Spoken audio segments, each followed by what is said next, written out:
राष्ट्र निर्माण की प्रक्रिया और जाति जनगणना, इस विषय पर आज मैं आपसे मुखातिब हूं। बातचीत शुरू करने के पहले हमेशा की तरह तथ्य, तर्क और प्रमाण के साथ अपनी बात को पूरी दावेदारी से रखने की शुरुआत करता हूं। अगर हम ये सवाल उठाते हैं कि राष्ट्र निर्माण की प्रक्रिया सामाजिक न्याय की वैचारिकी का ही दूसरा नाम है, तो इस सवाल के गहरे मायने होते हैं। अगर हम ये कहते हैं कि राष्ट्र निर्माण की प्रक्रिया अधूरी है, सभी जातियों, सभी वर्गों, सभी तबकों की उनके हिस्से के मुताबिक नुमाइंदगी देने के बिना, तो इसके भी अपने गहरे तर्क व तथ्य हैं। अगर हम ये सवाल उठाते हैं कि जाति जनगणना राष्ट्र निर्माण की प्रक्रिया का केंद्रीय तत्व है, रीढ़ है, तो इसके भी अपने गहरे तर्क, तथ्य व प्रमाण हमारे पास है। तो सबसे पहले मैं फिर से इस बात पर जोर दूंगा कि हम इसे बहुजन खांचे में न देखें। अगर जाति जनगणना के सवाल को उठाया जा रहा है, तो इस सवाल के लाभार्थी समूह केवल दलित, पिछड़े, आदिवासी, अल्पसंख्यक ही नहीं होंगे। इस देश में जो वर्गीय विभाजन है, हैव्स एंड हैव्स नॉट वाला,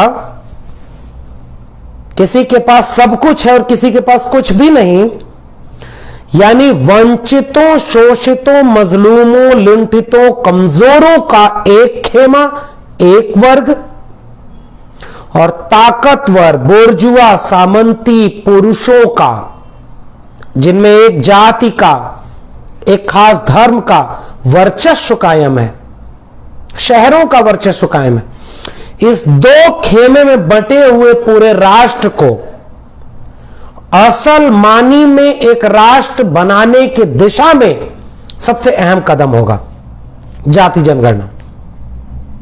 यानी एक राष्ट्र कैसे बनता है,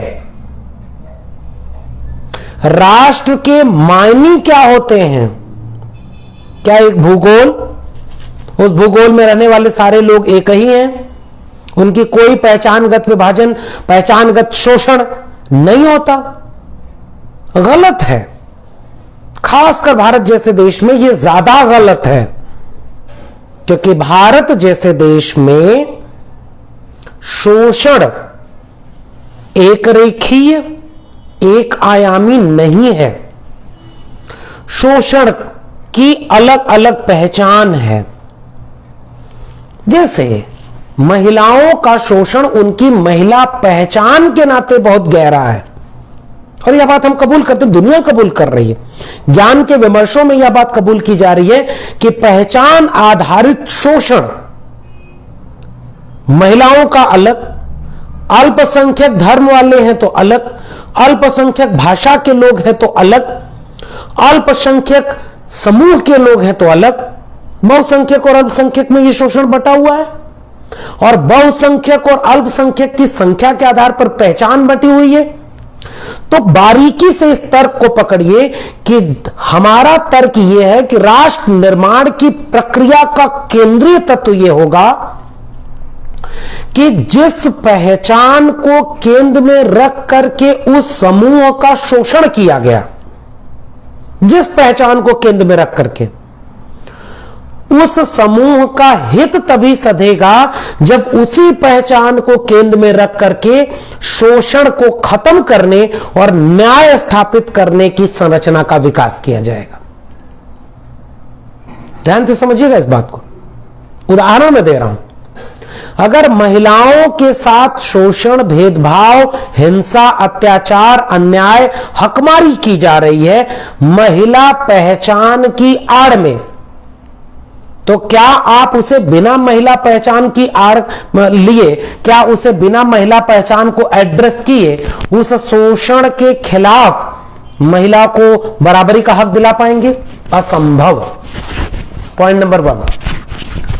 ठीक इसी तरह से दूसरी पहचान, अगर किसी तबके में भाषा के आधार पर शोषण हो रहा है तो उस भाषा के लोगों को विशेष प्रावधान देते हैं ताकि इक्वल प्लेइंग फील्ड हो।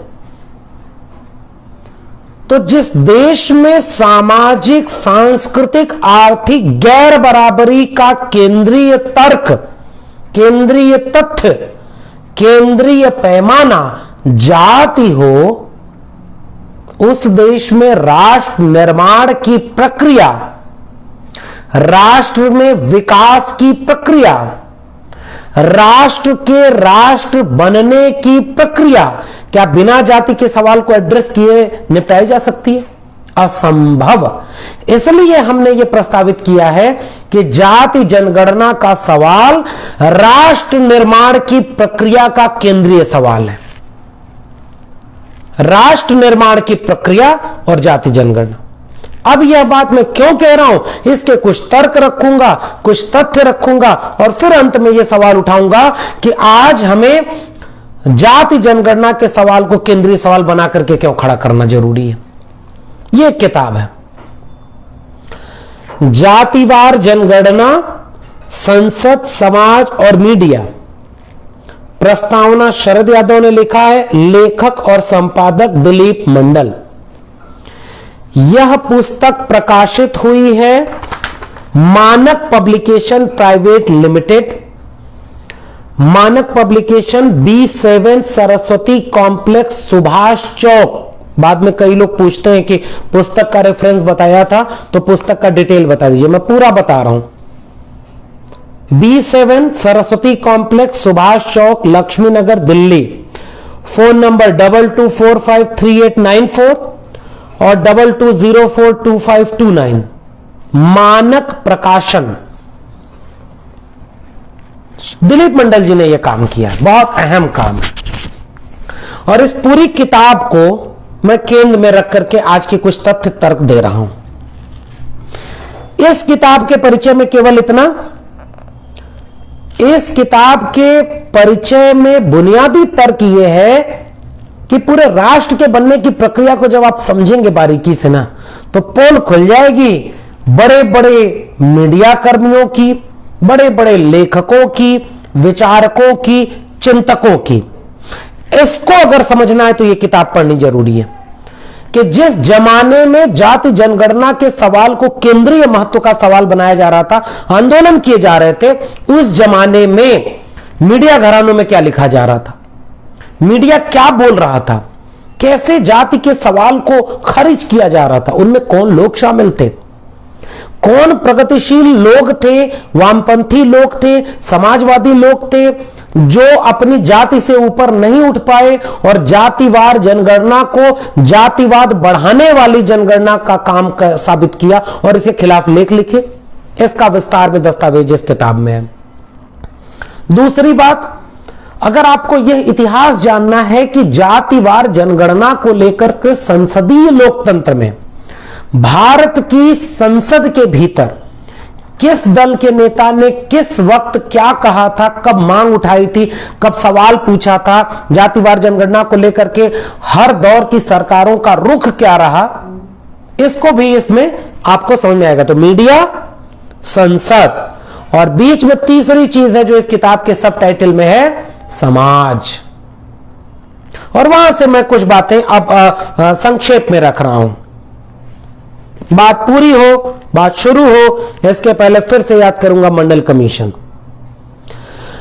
मंडल कमीशन की अनुशंसा, कल ही हमने कर्पूरी ठाकुर जी को याद किया, जननायक कर्पूरी ठाकुर।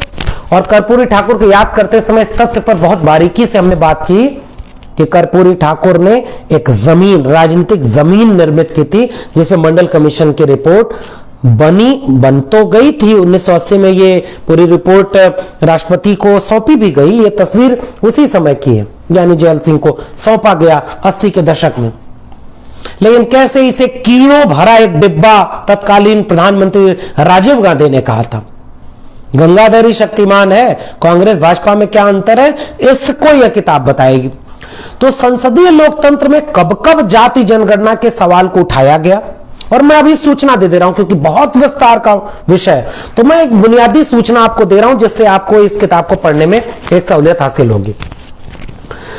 गोपीनाथ मुंडे, हुकुमदेव नारायण यादव, रामविलास पासवान, शरद यादव, लालू प्रसाद, मुलायम सिंह यादव, कांशीराम से लेकर के कांशीराम के शुरुआती वक्तव्य में, जब वो बाहर का वक्तव्य है, संसद सदन के भीतर का कम मिलता है इसमें, और बाद के दौर के तमाम राजनेताओं के वक्तव्य एक मत के हैं कि वे सारे लोग ये कहते हैं, बाकायदा संसद में की गई कार्यवाही क्या रिपोर्टिंग है, और रिपोर्टिंग के आधार पर यह कहा गया कि कैसे जाति जनगणना का सवाल इन सांसदों ने उठाया और सरकार ने किन किन बहानों से जाति जनगणना नहीं होने दी।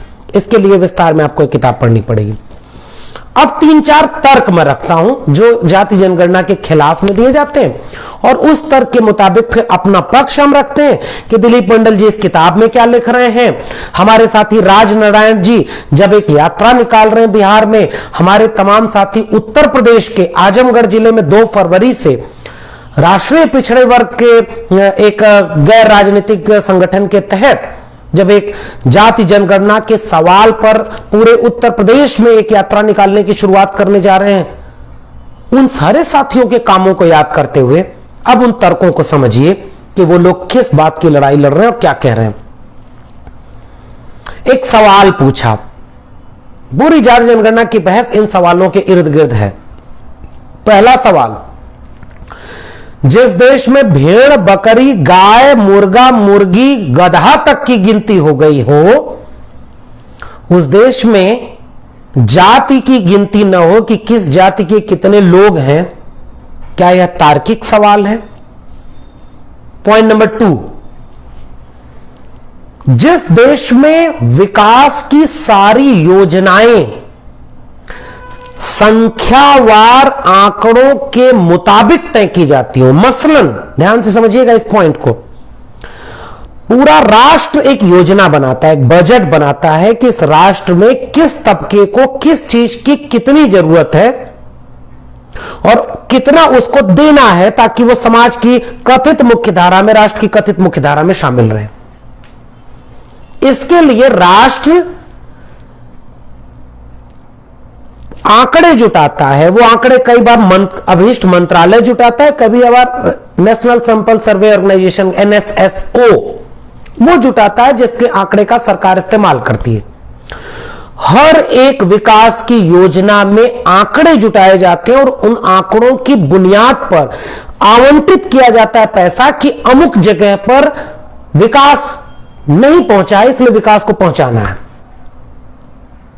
ऐसे में यह सवाल क्या नहीं पूछा जाना चाहिए कि अगर आपने पिछड़े वर्ग के लिए, दलित वर्ग के लिए, आदिवासी वर्ग के लिए, अल्पसंख्यकों के लिए, पिछड़े में भी तमाम जातियों के लिए, अति पिछड़े, महापिछड़े, महादलितों के लिए अगर आपको उनकी संख्या नहीं पता है तो आप ये अरबों करोड़ों रुपयों का बजट कैसे आवंटित करते हैं?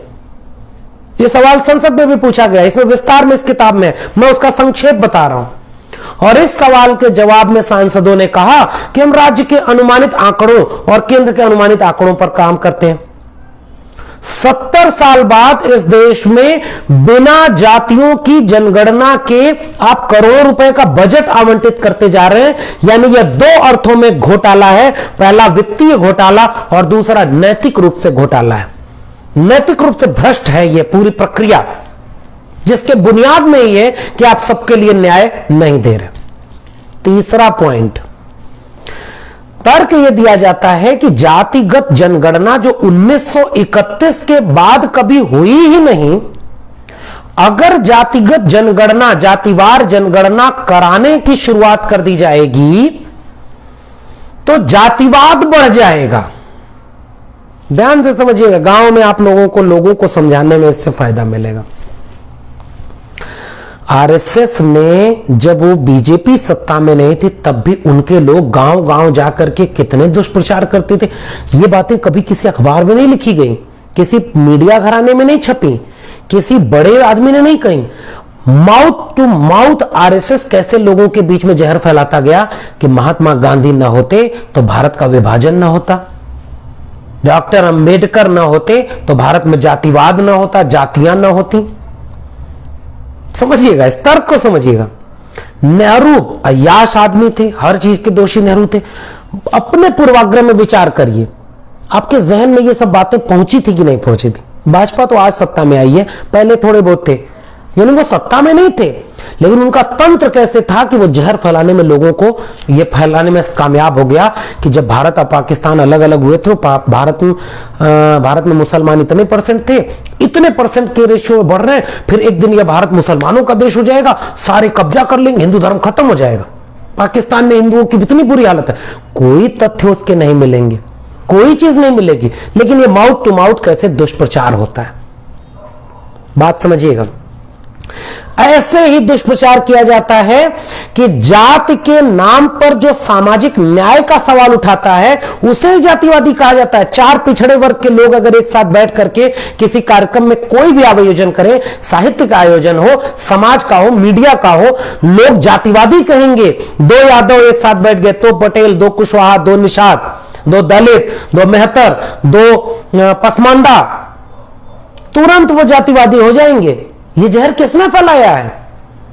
और 4 ब्राह्मण, 8 ब्राह्मण, 5 राजपूत एक साथ एक मिनिस्ट्री में बैठते हैं, एक सारे सचिव एक साथ बैठे हैं, जज एक साथ बैठे हैं, एक ही जाति के लोग। विश्वविद्यालयों में प्रोफेसर 10 में से 9 एक ही जाति के हैं, कुलपति 10 में से 9 एक ही जाति के हैं, कभी उनको जातिवादी नहीं कहा गया। ये तर्क जहर भरा गया है। इसी तर्क से यह जातिवार जनगणना के ऊपर यह आरोप लगाया जाता है कि अगर हम जातियों की गिनती करना शुरू कर देंगे तो जातिवाद बढ़ जाएगा। ध्यान से समझिए, अब इसकी काट समझिए। उन लोगों से एक सवाल पलटकर पूछिए कि मित्र, दोस्त, रिश्तेदार जी, जरा हमको एक सूचना दीजिए कि जो जनगणना होती है उनमें क्या क्या गिना जाता है। तब उनसे कहिए कि आप धर्म गिनते हैं कि नहीं, धर्म गिनते हैं कि नहीं। दलितों का और आदिवासियों की भी कुछ कुछ जगहों पर जनगणना होती है। ये जाति जनगणना का सबसे ज्यादा नुकसान पिछड़े वर्ग को है। इस वाले पॉइंट पर आ रहा हूं कैसे। और पिछड़ा वर्ग सबसे ज्यादा राम मंदिर बनाने चल रहा है। थोड़ा रास्ते में कहीं वो ठहर करके आराम कर रहा हो तो मेरी ये वीडियो देख लेगा। जो यादव जी लोग, जो पटेल जी लोग, जो लोधी जी लोग, जो कुशवाहा जी लोग, जो लोग हिंदू बने बैठे हैं, खूब अच्छे से हिंदू बने रहिए, मंदिर वंदिर बनवाइए, चंदा उंदा जुटा रहे होंगे आप लोग, जुटाइए। थोड़ा सा इस सवाल पे मेरे विचार करिएगा, कैसे जातिवार जनगणना के बिना आपका सबसे ज्यादा हक मारा हो रहा है। तो इस तर्क का अगर आपसे पूछा जाए कि अगर आपने जनगणना के कॉलम में धर्म की गिनती की कि किस धर्म के कितने मानने वाले हैं, तो क्या धार्मिक सांप्रदायिकता बढ़ गई धर्म गिनने से? और नहीं तो आरएसएस या इस जैसे जितने संगठन बिना अपने नाम के, आरएसएस के मुख्य पत्र पर कहीं नहीं लिखा होता है वो जहर जो फैलाते हैं, उनके लोग फैलाते हैं, उनका रिश्ता कहीं नहीं कहीं। आरएसएस के तो 1000 मुंह हैं, 1000 मुंह से अपनी बात वो कहते हैं। तो वो क्या कहते हैं? मुसलमानों की आबादी देखो कितनी गुना बढ़ती जा रही है, सारा हक मारी दलित पिछड़ा आदिवासियों की मुसलमान ही कर रहा है क्या भाई? अरे वो तो अपनी पहचान देख करके मारा जा रहा है, लिंचिंग सह रहा है। 7 दशक बाद इस देश में टोपी और दाढ़ी देख करके हत्या सह रहा है, वो मुसलमान है। उसको घर नहीं मिलता किराए पर, उसको कहीं रहने को जगह नहीं मिलती, ये आपने इस देश को यहां पहुंचाया। अब इस सवाल पर जवाब दीजिए कि सांप्रदायिकता धर्म गिनने से फैली क्या? किस धर्म के कितने लोग हैं इसको गिनने से सांप्रदायिकता फैली क्या? तो जाति के नाम पर कितने जातियां कितनी संख्या में है, इससे जातिवाद बढ़ जाएगा क्या? ये विश्वविद्यालयों के प्रोफेसर लोग, ब्यूरोक्रेट लोग, आईएएस का इंटरव्यू लेने वाले लोग, कोलोजियम सिस्टम के जरिए जज अपॉइंट करने वाले लोग, जो एक ही परिवार के सब लोगों को जज बनाए हैं, मीडिया घरानों में एक ही जाति के बैठे लोग, इन लोगों ने कैसे जातिवाद इतना कर दिया भाई कि सारी तरफ 90-95% पद पर अपर कास्ट है, ब्राह्मण, क्षत्रिय, राजपूत, वैश्य, 90% पदों पर इन जगहों पर वही लोग हैं। तो जाति तो गिनी नहीं थी, तो फिर इतना जातिवाद तुमने कैसे किया? देश भर के विश्वविद्यालयों के हर विभाग में 10 में से 9 प्रोफेसर अपर कास्ट है। रिजर्वेशन तो बाद में आया, कुछ लोग पहुंच रहे हैं। पॉइंट नंबर 3, इस बात का जवाब मुखरता से दीजिएगा कि जातिवाद जनगणना से जातिवाद नहीं बढ़ता। तुम्हारी पोल खुल जाती है, तुम्हारा झूठ पकड़ में आ जाता है, तुम्हारी ये लूट पकड़ में आ जाती है कि तुम्हारी आबादी 14 से 15% और तुम कितना कब्जा किए हो, और जिनकी आबादी 80 से 85% उनको कितनी जगह मिली हुई है। अब आखिरी बात, इसको समझिएगा, फिर वो आखिरी वाले पॉइंट पर कुछ ओबीसी लोगों से भी हाथ जोड़ करके कुछ विनती करने वाला हूं मैं। आखिरी बात, जो भी जाति जनगणना के विरोध करता है उससे कुछ सवाल पूछिए। क्यों बंद कर दिया? आजाद भारत में क्यों आप जातियां नहीं गिनते हैं? क्या हो जाएगा अगर जातियां गिन लेंगे आप? तो जाति है ना भाई, आप जाति नहीं गिन रहे हैं तो क्या annihilation of caste doctor Ambedkar का कोई सपना पूरा हो रहा है क्या? लोहिया का कोई सपना पूरा हो रहा है क्या? लोहिया ने तो तभी उसी आधार पर कहा था कि संसोपा ने बांधी गांठ, पिछड़ा पावे 100 में 60। तो 100 में 60 संख्या है ना भाई। अगर आपको पता ही नहीं होगा कि आपकी आबादी कितनी है तो आप हक हिस्सा कहां मांगोगे? बाबू जगदेव प्रसाद ने जो नारा दिया कि 100 में 90 शोषित हैं, शोषितों ने ललकारा है, धन धरती और राजपाट में 90 भाग हमारा है। आंकड़ों का खेल है दोस्तों। जब आंकड़ों की ही बाजीगरी से आपकी हकमारी की जा रही है तो जातिवार जनगणना के जरिए आंकड़े क्यों नहीं लाए जा रहे? बहुत बुनियादी सा सवाल। इसके अगले चरण पर चलिए। ये जो आंकड़े हैं ये कैसे हैं? अगर जातिवार जनगणना होगी तो क्या होगा? जातिवार जनगणना होगी तो दोस्तों केवल जातियों की संख्या ही नहीं गिनी जाएगी, और उसमें भी पिछड़े वर्ग के लोगों को, उन लोगों को जो मंदिर बनवाने के लिए चंदा उंदा मांग रहे हैं या खुश हो रहे हैं, खूब खुश हो लीजिए, आपका हक है भाई। फिर जरा एक बार मुझको आंकड़ा निकाल के बता दीजिएगा कि ओबीसी की जनसंख्या कितनी है। फिर आप कहेंगे कि मंडल कमीशन की रिपोर्ट में 52% कहा गया था। तो मेरा सवाल होगा, मंडल कमीशन की रिपोर्ट ने किस जाति जनगणना को आधार बनाया था? मंडल कमीशन भी तो कहता है कि भाई ये जाति जनगणना कराओ, आंकड़े नहीं है इस देश में। तब पिछड़े वर्ग के लोगों से मेरा सवाल होगा, हे महान हिंदुओं, हे हिंदू यादवों, हे हिंदू पटेलों, कुशवाहों, मंदिर के नाम पर खुश होने वाले महान ओबीसी पुरोधाओं, कितने फीसदी हो आप लोग? उसमें भी कितनी कितनी जातियां हैं? यादव अगर सारा हक खा गया है, पटेल सारा हक खा गया है, मौर्य सारा हक खा गया है, कुशवाहा सारा हक खा गया है, तो गिनती करके क्यों नहीं बताया जाए कि कितना हक होना चाहिए था, कितना हक खा गया? यह है जाति जनगणना। यानी जाति जनगणना जातियों की ही गिनती नहीं कर रहा, जाति को गिनती तो कर ही रहा है, वह यह भी गिनती कर रहा है कि इस जाति की इतनी संख्या है, उसमें एजुकेशन इतनी है, रिसोर्सेज इतना है, पशुपालन इस जाति में इतना है, इन जाति के जमीनों की हिस्सेदारी इतनी है, शिक्षा इतनी है, गाड़ियों की इतनी संपत्ति है, घर इतने हैं, मकान इतने हैं, सब कुछ का आंकड़ा। अब इस गहराई से बात को समझिए दोस्तों। जातिवार जनगणना सामाजिक, आर्थिक, सांस्कृतिक जनगणना है, इसीलिए कोई जाति जनगणना नहीं होने देना चाहता। बहुत संक्षेप में, बहुत आसान भाषा में समझा रहा हूं, विस्तार के लिए 2 किताबें बता रहा हूं। मंडल कमीशन की रिपोर्ट जरूर पढ़िएगा। हिंदू मंदिर बन जाए, राम मंदिर बन जाए, पूरे देश में, दुनिया में हिंदू राष्ट्र पैदा हो जाए, फिर भी एक बार मौका निकाल के किताब पढ़ लीजिएगा। जब रामचरितमानस से थक जाए, जब गीता से थक जाए, तो एक बार इसको पढ़ लीजिएगा, पढ़िएगा, इसको पढ़िएगा जिससे मैं आंकड़े आपको दे रहा हूं, और उन आंकड़ों की बुनियाद पर यह पूरी बात कही जा रही है कि जाति जनगणना का मतलब यह होता है कि जाति के आधार पर यह तय किया जाए कि जिस जाति की संख्या अमुक है, उस जाति के पास जमीनें इतनी हैं, इस जाति के पास शिक्षा इतनी है, संपत्ति इतनी है, सब कुछ का एक आंकड़ा लगाया जाए। जिस देश में मैट्रिमोनियल साइट पर जाइए तो सबसे पहले लिखा रहता है कि जाति में शादी करनी है, अमुक गोत्र में शादी करनी है। अगर यह किया जाए कि एक व्यक्ति अगर अपनी पूरी पहचान के साथ उसी जाति जनगणना वाले कॉलम में एक कॉलम जोड़ करके यह लिख दे, जनगणना वाले कॉलम में ढेर सारे कॉलम होते हैं, मैं संख्या नहीं बता रहा हूं क्योंकि एग्जैक्ट मैं अभी कंफर्म नहीं, 2-3 जगह अलग अलग आंकड़े हैं, 14 कॉलम, 21 कॉलम, ऐसे करके अलग अलग कॉलम है। और उस पूरे कॉलम में क्या क्या पूछते हैं, कितने बच्चे हैं, कितने गधा आपके घर में है, कितना घोड़ा आपके घर में है, कितने पशु पालतू पशु हैं, गाड़ी कितनी है, रेफ्रिजरेटर है कि नहीं, घर कितना है, जगह जमीन कितनी, सब पूछ लिया। उसी में एक कॉलम अगर जोड़ देते कि आपकी जाति क्या है, फिर उस पूरे बाइफर्गेशन के साथ उस जाति का पूरा रिसोर्स निकाल देते।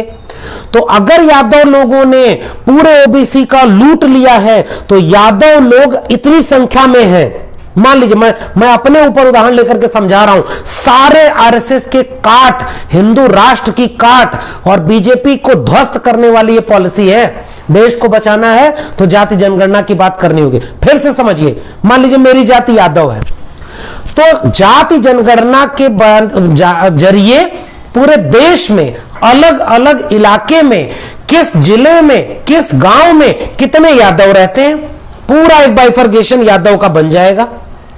अब जब जाति की संख्या गिन ली कि यादव इतने हैं, अब उसके बाद ये देखिए कि सरकारी नौकरी, प्राइवेट नौकरी, जमीन, शिक्षा, रोजगार, सब में यादव कितने हैं। और मैं अपनी ओर से एक पहल करके एक सुझाव भी दे रहा हूं। मान लीजिए 4th ग्रेड में, मान लीजिए यूपी में सिपाही भर्ती में यादव, अगर कुल आबादी और यादवों की 12% है और सिपाही है 14%, तो निकाल दीजिए सिपाहियों का आरक्षण।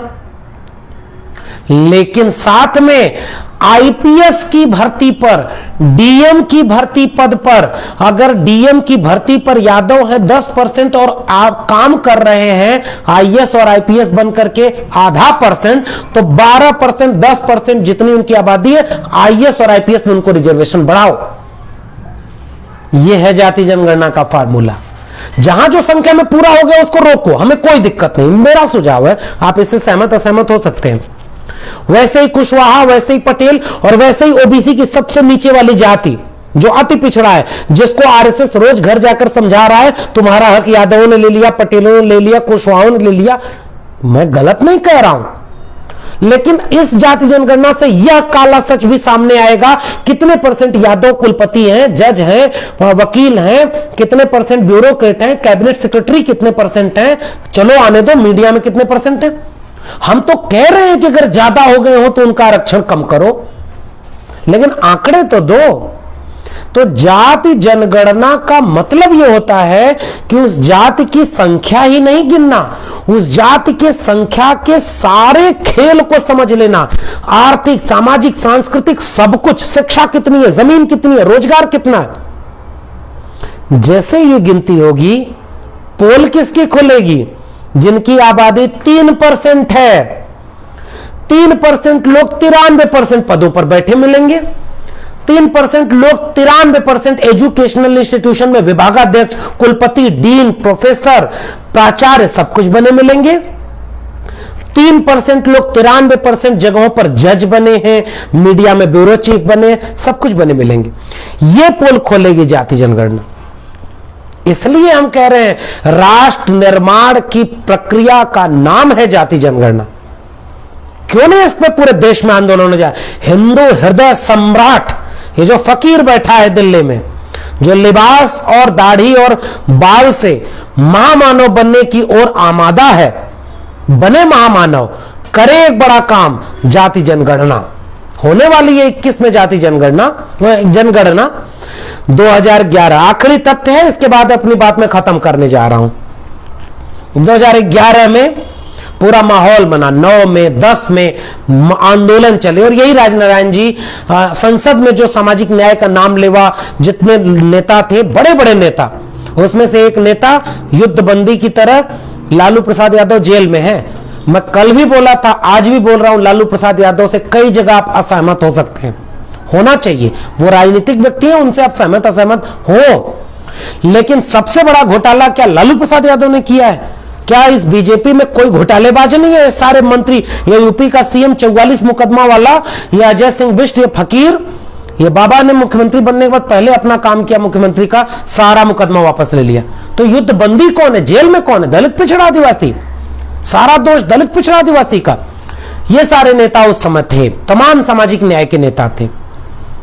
3% में टैलेंट है, आशीष जी कह रहे हैं, महा टैलेंट है। इतना टैलेंट है कि पूरी दुनिया पर राज कर रहा है वही 3% लोग, भारत का सोने की चिड़िया। ये टेराबाइट मोबाइल से लेकर के कंप्यूटर से लेकर सब कुछ इसे 3% वाले ने दिया है। सही कह रहे हैं आप। तो 2009, 10, 11 के आसपास इसका पूरा मास मूवमेंट खड़ा हुआ, पूरे देश में आंदोलन हुए, तमाम सेमिनार आयोजित किए गए, लेख लिखे गए, और तब संसद में दबाव हुआ कि जाति जनगणना 2011 में करवाई जाए। और उस समय धोखा दिया कांग्रेस की सरकार ने, और उस समय पी चिदंबरम गृह मंत्री थे, उन्होंने धोखा दिया और उसका नाम बदलवा दिया, जबकि पूरा सदन एकमत था। सारी पॉलिटिकल पार्टियों के दलित पिछड़े आदिवासी सांसद एक राय होकर के जाति जनगणना के पक्ष पर मुखर थे। और यही कांग्रेस गंगाधरी शक्तिमान है। ये कांग्रेस जो आज कह रही है सेकुलरिज्म, सोशल जस्टिस, इन्होंने जाति जनगणना नहीं होने दी, उसका टर्म चेंज कर दिया। और टर्म क्या दिया? सामाजिक आर्थिक सर्वे। अब आखिरी तथ्य है, ध्यान से समझिएगा। सामाजिक आर्थिक सर्वे किया गया, बहुत गलत तरीके से सर्वे किया भी गया। सर्वे करने वाले लोग कौन लोग थे? सारे अपर कास्ट। तो वो सच क्यों बताएंगे? वो सारे आंकड़े सही कैसे लिखेंगे? आंकड़े ही गलत कर दिए जाते हैं। गांव में जो गरीब दलित है, आदिवासी है, अति पिछड़ा है, उसके यहाँ क्या पता, कभी स्कूल का मुंह नहीं देख पाया 70 साल के इस देश में, तो उसके यहाँ लोग 4 कागज लेकर के आप पहुंच जाए, वो डर जाता है। लोकतंत्र वहां नहीं पहुंचा है, लोकतंत्र वहां डराता है। एक वर्दीधारी, एक चश्मा लगाया सूट बूट आदमी पहुंच जाए, गांव वाले डर जाते हैं। कागज कलम पर क्या कर देंगे? क्योंकि सदियों से उन्होंने यह अन्याय सहा है। कागज कलम वालों ने, वर्दी वालों ने इन आम गरीब किसान बेलिबास बदन वालों के साथ अन्याय किया था, इसलिए डर आज भी है उनमें। तो ये सारे लोग क्या सही आंकड़े जुटाते हैं? इस पे दिलीप मंडल जी ने बाकायदे लेख लिखे। दिलीप मंडल जी की वॉल पर आप जाएं, वहां पर आपको आंकड़े भी मिलेंगे। 4000 करोड़ रुपए से ज्यादा पैसा खर्च किया गया उस सामाजिक आर्थिक सर्वे में जो 2011 में किया गया। अब उसके बाद क्या हुआ कि उसका आर्थिक सर्वे, तब वित्त मंत्री थे अरुण जेटली, दबाव आया संसद में, फिर 14 में सरकार बदल गई थी, तो उसका कहा गया कि ये जो सामाजिक और आर्थिक सर्वे किया है आपने, इसके आंकड़े जारी कर दो। और आंकड़े जारी किए तो पता चला 1% लोगों के पास 73% लोगों की संपत्ति का कब्जा है। केवल आर्थिक सर्वे जारी किया था अरुण जेटली, उस समय वित्त मंत्री थे, भाजपा की सरकार, एनडीए की सरकार। इस एक तथ्य ने पूरे देश में हलचल मचा दी।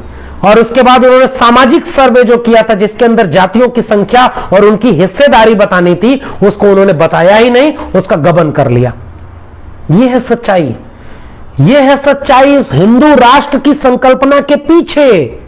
आंख खोलो मेरे दलित पिछड़े आदिवासियों, मेरा क्या है? हम लोग तो अपनी नौकरी और अपनी जान जोखिम में डालकर यहां से खुलेआम आपसे कह रहे हैं। आप नहीं समझेंगे तो हम चुप हो जाएंगे, हमें चुप करा दिया जाएगा, क्या चला जाएगा? हमें कौन सा चुनाव लड़ना है? लेकिन इस तथ्य को समझिए, ये जो हिंदू राष्ट्र का गुब्बारा है, ये आपकी हकमारी के ऊपर फुलाया गया है। और उस हकमारी का अगर न्याय चाहिए तो जातिवार जनगणना सबसे अहम मसला है। राष्ट्रवादी अगर हैं आप सच्चे राष्ट्रवादी खुद को कहते हैं, तो जाति जनगणना कराइए। जिस जाति की जितनी संख्या है इस देश में, 1 रुपए भी सरकारी पूंजी अगर किसी चीज पर लगती है तो वो इस राष्ट्र का है। और 1 रुपए भी अगर किसी भी संस्थान में, अगर वो मीडिया है, कुछ भी निजी नहीं होता। इस तर्क से कोई भी सेक्टर प्राइवेट नहीं होता, क्योंकि सरकारें उन प्राइवेट सेक्टर को सहूलियत देती हैं। तो जिस भी जगह पर 1 रुपए सरकारी पूंजी लगती है वो सब राष्ट्र की पूंजी है। और जहां भी राष्ट्र की पूंजी लगी है वहां राष्ट्र के नागरिकों का हक मिलना चाहिए। तो जाति जनगणना social, political, economical, cultural equality का नाम है, न्याय का नाम है। राष्ट्रवाद अगर है असल में, और अगर आप असल में राष्ट्रवादी हैं तो दीजिए जितने पसमानदा हैं, पसमानदा को पसमानदा का हक हर जगह। अति पिछड़ा, अति दलित, महादलित, हर तरह के तबके के लोगों को उनकी जाति के मुताबिक शिक्षा में, रोजगार में, जमीन में, संपत्ति में, सब कुछ में उनको उनका हक दीजिए। तब कहिए भारत सोने की चिड़िया है, हम कहेंगे डायमंड की चिड़िया है। आप कहेंगे आर्यावर्ते जम्बू द्वीप भारत खंडे, हम 4 श्लोक और उसमें जोड़ेंगे और कहेंगे हां यहां दलितों, पिछड़ों, आदिवासियों को न्याय मिला। अगर जाति जनगणना नहीं कराते हो तो ये राम मंदिर, ये हिंदू राष्ट्र सब झूठा है। हम उसका विरोध करते थे, हम विरोध करते रहेंगे। हम किसी के खिलाफ नहीं है। हम चाहते हैं कि इस देश के सत्ता, संसाधन और अवसरों पर हर एक जाति के उसके मात्रा में जितना उसको हक चाहिए उसको उसकी जगह मिले। पिछड़ी जातियों की संख्या बताओ, गधा, घोड़ा, सब कुछ गिन लिया, इंसान नहीं गिनते हो? किस जाति में कितने इंसान है गिन के बताओ। उस जाति के कितने पढ़े लिखे लोग हैं, शिक्षा में रोजगार, शिक्षा में आरक्षण, उसके हिसाब से तय करो। एक देश नागरिकों से बनता है। एक भूगोल का नाम राष्ट्र नहीं होता। राष्ट्र के नाम पर चलो शहीदों के सम्मान में पुलवामा का क्या हुआ? एक पत्रकार वहां बैठ करके 3 दिन पहले बता रहा है कि बीजेपी को फायदा होगा, पुलवामा होने वाला है। अरे इन जहरीलों के आप लोग गिरफ्त में फंसे हुए हैं और घर में बैठकर व्हाट्सएप की चैट देख करके अपने बच्चों का भविष्य नहीं बचा रहे। आपका असली सवाल है जाति जनगणना। तो इसलिए जाति जनगणना जरूरी है और इसलिए राष्ट्र निर्माण की प्रक्रिया का केंद्रीय तत्व है जाति जनगणना। इसलिए घर घर में बहस शुरू कर दीजिए। राजनारायण जी जो काम कर रहे हैं उनका साथ दीजिए। दिलीप मंडल जी की ये किताब जातिवार जनगणना मानस प्रकाशन से है, इसको खरीद करके पढ़िए, घर घर इसके बारे में डिबेट कराइए। अभी बहुत बड़ा हिस्सा तो इसका बोल भी नहीं पाया मैं। तब जाकर के राष्ट्र असल मानी में राष्ट्र होगा, वरना यह सारा झूठ है। न धर्म के नाम पर राजनीति सही है, न राष्ट्र के नाम पर। यह मूर्ख बना रहे हैं आपको। ये दंगे कराते हैं चुनाव के वक्त। चुनाव के वक्त हिंदू धर्म खतरे में आ जाता है, चुनाव के वक्त बॉर्डर पर अटैक हो जाता है। इस समय पुलवामा क्यों नहीं हो रहा भाई? 2024 तक आते आते फिर पाकिस्तान से युद्ध, चाइना जमीन कब्जा कर लिया, घर बनवा लिया। कभी राष्ट्र का खून उफान नहीं फांक रहा है। 56 इंच की छाती वाला कभी एक बार चाइना का नाम नहीं लेता। तो राष्ट्र के नाम पर, धर्म के नाम पर मूर्ख बनाया जाता है, क्योंकि जातिवार जनगणना जैसे असली सवाल से आपका ध्यान हटाया जाए। इतना ही मुझे कहना है। बाकी गणतंत्र दिवस में गण आप हैं, तंत्र वो चलाते हैं। सब कुछ तंत्र के हाथ में हो गया है, गण की कोई हैसियत बची बची नहीं है। दिल्ली में इसमें कूड़े वाले हड़ताल पर हैं, जगह जगह कूड़ा फेंक दिया है। यही है तुम्हारा सभ्य समाज, यही तुम्हारा राष्ट्र। जिस दिन सफाई कर्मी, जिस दिन कामगार, कृषक, कामगार, मजदूर अपनी पे आ जाएगा, राष्ट्र की धज्जियां उड़ जाएंगी। कल एक गणतंत्र दिवस की परेड होने वाली, उसकी अग्रिम बधाई। पहली बार इस राष्ट्र में किसान सड़कों पर अपना जुलूस लेकर उतरने वाले। यह है राष्ट्र। लड़ना पड़ेगा किसानों की तरह। किसान लड़े नहीं आपस में, दर्जनों संगठन किसानों के हैं। उन्होंने एक मंच बनाया और एक मीटिंग करते, डेमोक्रेटिक प्रोसेस के जरिए किसान इतना बड़ा आंदोलन करके गणतंत्र दिवस जैसी परेड के सामने अपनी किसानों की परेड खड़ी कर दे रहे हैं। 85% दलित, पिछड़े, आदिवासी हैं। एक हो जाए तो जातिवार जनगणना नहीं होगी। अगर मेरी बात समझ में आ रही हो तो सोचिएगा, विचार करिएगा। राम मंदिर बन ही रहा है, 2-4 मंदिर और बन जाएंगे, लेकिन नई शिक्षा नीति आपके बच्चों के भविष्य खत्म कर चुकी है। जातिवार जनगणना न होने के चलते आपके हाथ से धन, संपत्ति, हिस्सेदारी, जमीन, जायदाद सब कुछ छीना जा रहा है। रिकॉर्ड उसका किसी के पास नहीं, आंकड़े नहीं बताए जा रहे हैं। कोरोना में कितने लोग मर गए, आंकड़े नहीं बताए। कितने लोग पैदल इधर से उधर गए, आंकड़े नहीं बताए। सारा खेल तो आंकड़े का है, क्योंकि उनको अपनी काबिलियत जब जतानी होती है तो आंकड़े बताते हैं। आंकड़े पहचानिए। ये दलित आपस में लड़ना बंद कर देंगे। पिछड़े आपस में, अति पिछड़े, महापिछड़े, दलित, कुछ ताकतवर पिछड़े, सब आपस में लड़े जा रहे हैं। लड़वाने में सफल वो इसलिए क्योंकि आंकड़े नहीं है। और आपको भी लगता है कि अति पिछड़ों का सारा हक पिछड़ी जाति की कुछ जातियों ने उठाया, महादलितों का सारा हक दलितों में जाटवों ने उठा लिया, इधर यादव, कुर्मी, कुछ कुरकोरी उधर मीणा। ठीक बात है, सच्चाई भी हो सकती है, इसमें कबूल करना चाहिए। जिनकी संख्या ज्यादा थी, जो ताकतवर थे, वो लाभ उठा लिए। लेकिन आंकड़े ले आकर के इक्वालिटी लाओ अगर तुम वाकई इस राष्ट्र के असली प्रेमी हो। आपने मुझे आमंत्रित किया, बहुत बहुत शुक्रिया। फिर मिलेंगे अगली बार किसी विषय के साथ। बहुत बहुत शुक्रिया। इंकलाब जिंदाबाद।